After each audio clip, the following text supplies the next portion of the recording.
Hello and welcome to Automation Car Builds, where today I built a Fiat Multipla rival. Yeah, it's something a bit less interesting than last time, but there we go. I called it the Move Us after asking people. Here's what it looks like. I tried to go for something somewhat quirky. It's something, at least. I tried 1998, same year the Fiat Multipla debuted, and yeah, the rear styling isn't really my thing, I'll be honest. Also, I need to readjust those. I'll do that in a second. But yeah, I've sort of gone with my fictional brand name of Kika. It's just sort of the thing that I went with back before, well, just ages ago. I just sort of came up with it, and that's sort of my fictional car brand. So yeah, Kika got like naming conventions and things for engines, so everything's going to be nicely organised. Where I do it, engine code, so that'll be like a certain thing, so all V6s are ARs, or well, maybe I'll come up with a different thing for like more performance orientated engines, who knows. I have engine capacity, aspiration, and the fuel, so this is a multi-point injection with a single throttle. Hope that all makes sense. Anyway, yeah. Panel material, steel with a monocoque chassis, and steel chassis, panel material, steel. Sorry, they flipped that round. It was originally chassis material, then panel at the end, but there we go. Transverse engine. I did try longitudinal. I spent a lot of time on this car. Yeah, I did try longitudinal at first. How do I hide body? Yeah, so I did originally go with a longitudinal setup, so like that, and made it front wheel drive. But yeah, I ended up changing it to this to make it more conventional. Also made it handle a little bit better, gave more space in the interior as well. So yeah. McPherson strokes and semi-trailing arm. Well, I'm not limited by engineering time, which is the really big sort of limiting factor of cars like this. I still tried to be somewhat sensible with it, and you know, sort of give myself similar kind of limitations. Obviously I can't do it perfectly since there's no factories and things, but you know, right, colour, well, white, that's sort of going to be my car colour, and we'll just move that over a bit. I feel like the rear is missing something, but I mean, like I could put a badge there or something, and maybe like some indents. But I don't know. Maybe like put some vents. I don't know. Like what if I put these here? Like yes, the sport. I would change this to yeah, I don't know. That's not particularly 90s looking, is it? This sort of crosshatch. I don't know. That barely makes a difference, and YouTube compression probably won't help. But maybe, who knows, I could just make it white, have some indentations to make it look interesting. I really don't know, but yeah, styling wise, I mean, you can see it's not that interesting, but it doesn't need to be. The interesting bit though is the engine. The Fiat Multipla has a 1.9 litre diesel, or the most powerful variant, 1.9 litre turbo diesel, multi-jet, whatever they call it. I went with like an inline 4 before originally, and made it like a 2 litre, and realised I wasn't really matching that power while getting the fuel economy results I wanted. Admittedly, this is a petrol, not a diesel like the Fiat, but you know, still, I want to try and get fuel economy up. So in the end, I've gone with a V6, 2.2 litre V6 with a very high stroke. What I found out is that high strokes doesn't actually up the weight that much, the weight of the engine, so you can keep it relatively light while still having a lot of capacity, which is something I'm glad I've learned now. So yeah, now I've learnt that, I think I'm going to start running a lot higher strokes, because before I go with the lowest stroke possible to make it sort of safe to rev high. But now I know that, you know, I'm going to run it a lot lower. Cast iron on everything to keep it cheap, and again, the internals all cast. 8.8 to 1 compression with a 36 cam profile. I've gone with VVT purely to try and get that power up. It is making, well, 123 horsepower at 6,500 RPM, which, you know, is decent amount of power, I think. You know, the Fiat Multipla makes like 119, 120, about that, so I am up on power there. Standard stuff here. I did try going with single point, ended up changing to multi-point. Up the price fair amount, but yeah, you do notice a big gain in fuel economy because of it. The multi-point is vastly better. Plus, I kind of want to make it realistic in sort of like a sort of tycoon way. So if I build other cars, I'll try and keep the same engines and sort of just make variants. So having a multi-point, if I decide to make a sportier car in a similar sort of time period, so like from like 1994 or whatever, I don't know. Well, I suppose 1998 onwards, then, you know, I can. Fuel mixture lean as possible, try and get fuel economy up on regular gas. Now, I'm not sure what the diesel octane rating is. Maybe it's 95, seeing as that's what petrol is in the UK, and which is sort of what I'm going off. I think in Europe as well, in general, it's 95 octane. But yeah, I've decided to go with 91, seeing as that's sort of just more commonly used in places like America and things. I don't know, just sort of went with it. Short cast with a single exhaust. I didn't want to go cast log, I mean, for obvious reasons. We've got a 92 horsepower limit there. I mean, it wouldn't be exactly that, but it'd be choked quite a lot. In fact, even more than 92 horsepower, as you can see there. Yeah, tubular. I mean, I could go with that to get an extra horsepower and actually make it slightly more fuel efficient, but it doesn't make it that much louder. You know what, we'll see how this goes. I'll switch back to short cast and maybe we'll change. Catalytic converter, I wanted to go with high flow. I really did, but it's, as you can see, a decent bit more expensive, not over $950 there. So decided to, you know, lose a few horsepower. Ended up going for dual overhead cam over that.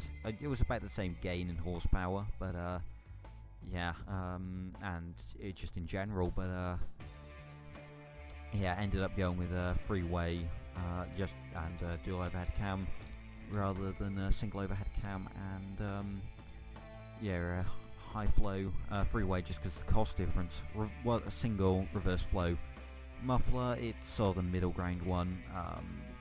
I think it's got the worst airflow, but at the end of the day, as you can see, in fact, it actually, because of the sort of slightly more optimized exhaust, it actually makes more torque, if that makes any sense.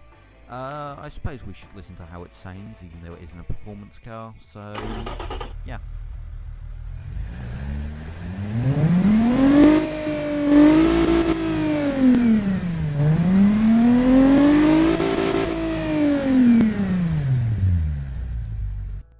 Actually doesn't sound that bad, which is interesting.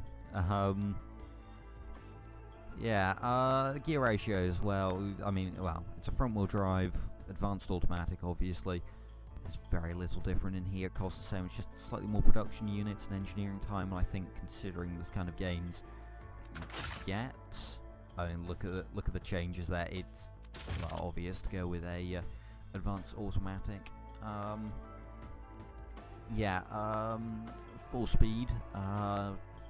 Could have gone with a 5-speed one to keep the cost down as much as possible. It's under 6,500 to build sort of the bodywork and everything around the engine. With rather spaced out gears to get it down to 11.7 seconds 0 to 60. That is faster than the fastest Multipla, I think. Just I did sort of look into it, and I think it is just slightly faster. Or thereabout, they're very similar. Radial tyres with hard, long life tyres. Just because it's a family car, you know, performance isn't the number one thing. I'd much rather, you know, make it cheap to run. I wanted to go with the same size tyres, front and back, because that reduces costs even further. But yeah, I ended up having to go with slightly smaller ones on the rear, just to make it oversteer slightly more, because otherwise the graph would be more down here, and I'd have very strange suspension setups. And seeing as how suspension setup matters even more now in real, I kind of don't want that. So the brakes, I mean, very standard thing there. Braking at max load could be better, but at the same time I get such a hit to drivability. sportiness and comfort by doing that. I decided to take the hit. And anyway, in drivability, there's no brake fade. Bit in utility, but it's fine. Oh. Okay, that's interesting that I'm getting oversteer at high speeds. I'll have to try and fix that. We'll go and make some changes now. Standard interior with standard CD, 6 seats like the Multipla. I was going to put an extra couple in the rear, but yeah, that actually hurts a lot of stats other than practicality. Which I decided all these sort of losses, especially things like comfort and safety, also takes a massive hit. I decided to just go with the standard 3+3 variable hydraulic, which is some of the sportiest steering you can get for not really that much cost. I mean, sure, it's 4 times the price, but there's a nice bonus to drivability and comfort there. And yeah, you don't get that with electric, although electric is cheaper and a lot more reliable. I decided not to. Traction control, ABS, and standard 90s. Safety, suspension wise, progressive with gas monotube, and passive sway bars. Trying to go with some fairly cheap options here. I also tried to make this rear suspension as stiff as possible because I was having issues with the the load capacity on the rear being rather low, so making the suspension stiffer to get it over 500 kilograms. This does mean that, of course, it takes a hit in comfort, and I kind of want to sort of adjust the suspension. There we go. Well, that does take quite a hit. Suspension tuning in this really tricky. I wanted to make the drivable and as comfortable as possible, but they sort of fight against each other in terms of bump stiffness, which is annoying. Yeah, so I had some issues there. I was going to go back and change a couple of things. Well, yeah, obviously that. I think that can be fixed with just a bit of rear camber, I think. How's that affecting it? No, we're going to need to go with... Actually, can view that here, I believe. Is it on this graph? Yes, it is. There we go. We should see that suddenly jump up, but apparently not. Yeah, we'll leave it then. You know what, it's fine if over 80 miles an hour it just has some sudden snap oversteer. It's a rival to the Italians. People expect this. It's fine. Yeah, what else was I going to do? I'd change something about the engine, I think. I've completely forgotten what I was going to do now. Oh yeah, tubular headers, see what the difference is there. Of overdrive, yeah, whatever. There's a bit of a boost to fuel economy. Everything else here, I think comfort goes down slightly because it's a bit louder, but yeah, 0 to 60, so you know what, maybe we'll go with it. It makes it a fair bit lighter, and I mean, well, no change to cost. It does want us to shorten these gears up a bit, which, you know, I think we'll do. Bit of a hit to fuel economy there. We do get the 0 to 60 time down slightly. Open differential there purely because it's a bit expensive with no off payoff. Going with a viscous, I mean, that doesn't affect tameness or comfort, which is things I'd particularly care about. Even though it is cheap, there's really no logical reason to go with it. There is apparently a tiny bonus there, but it's unnoticeable. And yeah, everything else is pointless. So geared, I would like to go with it, is incredibly expensive. So I mean, I say that now, it's not actually that much more expensive, and does get the 0 to 60 time down by a fair bit. Yeah, you know what, we'll go with it. Put an LSD in it, why not? An Fiat Multipla arrival. I could spend ages sort of just minutely adjusting the suspension. But yeah, load capacity was a big thing for me because I wanted it to. Well, obviously it's going to hold a lot of people, so I also want it to hold a lot of things in the back. It's slightly bigger than a Multipla. It's got like a 2.8 meter long wheelbase compared to a 2.6 litre meter even wheelbase in a Multipla. Yeah, in general, I think it's alright. You know what, let's send it around the Top Gear test track to see how it does. I'm not going to bother looking up real times, as there's really no point there.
There we have it. No surprise it's not a quick time.